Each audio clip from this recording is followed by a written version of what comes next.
Base of ম্যাথমেটিক্সে তোমাদের সকলকে স্বাগত। তোমরা লক্ষ্য করেছো আমি গত কয়েকটি পর্ব ধরে ঐকিক নিয়ম সম্বন্ধে বিস্তারিত আলোচনা করেছি।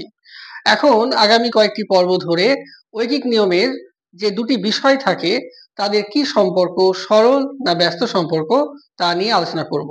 আর তোমরা এটাও জানো যে ঐকিক নিয়ম প্রথম আলোচনা করা হয়েছে ক্লাস 5-এ।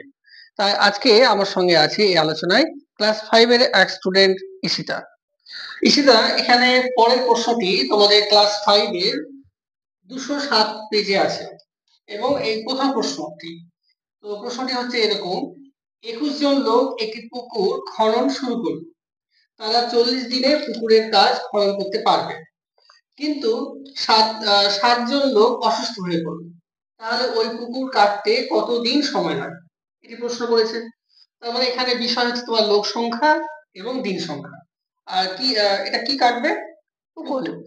তাহলে তোমাকে বলতে হবে লোক সংখ্যা এবং এই সময়ের মধ্যে বা দিনের মধ্যে কি সম্পর্ক। এখানে হচ্ছে তোমার ব্যস্ত সম্পর্ক। কেন ব্যস্ত সম্পর্ক বলছো? কারণ আমি যদি একটি পুকুর খনন করাই আর অনেক বেশি জন নিয়ে আসি, তাহলে আমার নিশ্চয়ই কম দিনে সেই পুকুরটি খনন হয়ে যাবে।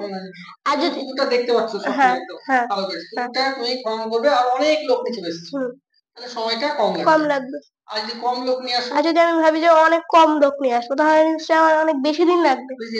তাহলে এখানে আমি যদি বেশি লোক নিয়ে আসি তাহলে আমার কম দিন লাগছে, আর যদি কম জন নিয়ে আসে তাহলে বেশি দিন লাগছে। তাহলে এটা হচ্ছে ব্যস্ত সম্পর্ক। এবার আমরা পরের অঙ্কে আসি। পরের অঙ্কটি আছে তোমার, আচ্ছা এটি আছে তোমার 198 পেজে। এখানে বলা হয়েছে এক ব্যক্তি 4 ঘন্টায় বাইকে চেপে 100 কিলোমিটার পথ গেছে। তাহলে ওই ব্যক্তি 6 ঘন্টায় বাইকে চেপে কত পথ যেতে পারে? তাহলে নিশ্চয়ই এখানে দুটি বিষয়, একটি হচ্ছে ঘন্টা এবং অপরটি হচ্ছে কিমি, অর্থাৎ একটি সময় এবং একটি দূরত্ব। তো এটা কি সম্পর্ক হবে? এখানে হবে হচ্ছে সরল সম্পর্ক। হ্যাঁ, তো একটু প্রশ্নটা করো, যে আমাকে বুঝিয়ে বলো। প্রশ্নটা আমি যদি ভাবি যে আমি অনেকক্ষণ ধরে ঘুরবো। এটা কিসে ঘুরছো তুমি? বাইকে। বাইকে অনেকক্ষণ ধরে বাইকে যাব, বাইক চালাবো, তাহলে আমি নিশ্চয়ই অনেক দূরে যেতে পারবো। আর যদি আমি ভাবি কিছুক্ষণ বাইক চালাবো যে চলে আসবো, তাহলে নিশ্চয়ই আমি কম দূরত্ব যেতে পারবো। তাহলে এখানে হচ্ছে সরল সম্পর্ক। গুড। এবার শেষ অঙ্ক আজকে। এখানে বলা হয়েছে একটি পোল্ট্রি খামারে 4000টি মুরগি ছিল এবং তাদের জন্য 250 দিনের খাবার মজুত রাখা হয়েছিল। কিন্তু হঠাৎ করে ওই পোল্ট্রি খামারে আরো 1000টি মুরগি নিয়ে আসা হয়। তার মানে এখন 5000টি মুরগি হয়ে গেছে। তাহলে এই 5000টি মুরগি, কিন্তু খাবারটা ওই খাবারই আছে, তাহলে কতদিন চলবে? এটি প্রশ্ন। অর্থাৎ এখানে দুটি বিষয়, একটি মুরগি এবং সময়। তাহলে এখানে বলো মুরগি এবং সময়ের মধ্যে কি সম্পর্ক? এটা হচ্ছে ব্যস্ত সম্পর্ক। তো তুমি প্রশ্ন করো, নিজেকে কিভাবে প্রশ্ন করবে?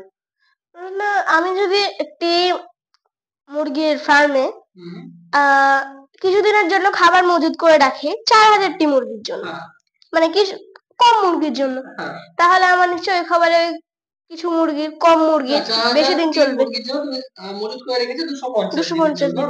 এবার তুমি নিজেকে প্রশ্ন করছো যে আরো বেশি যদি মুরগি নিয়ে আসো, কিন্তু খাবারটা ওটাই আছে, তাহলে তোমার সেই খাবারে কতদিন চলবে বলে মনে হচ্ছে? কম দিন চলবে। কম দিন চলবে।